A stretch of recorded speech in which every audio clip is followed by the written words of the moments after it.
Good morning mga katropa. Last week nga, ayan, kinuha ko yung isang luma kong tank at sinet up ko ng panibagong setup. Naglagay lang ako ng valisneria, konting kabomba at sunset.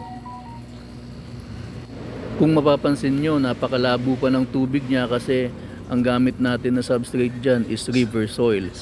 Pero after 3 days, ayan, makikita ninyo, ganyan na siya kalinaw. So kailangan mo lang talaga magandang filtration para luminaw yung tubig ng aquarium mo.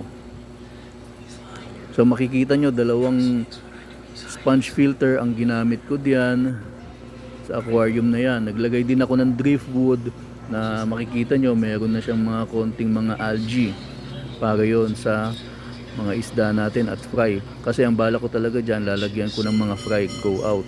So pansamantala, naglagay muna ako ng AFR tapos mga balloon molly na fry.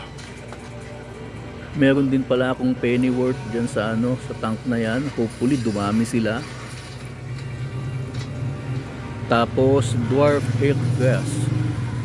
Ewan ko lang kung mabubuhay siya dyan, pero trying lang.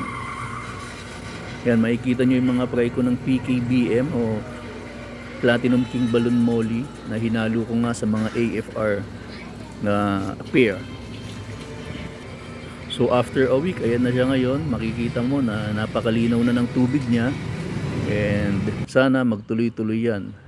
Thank you!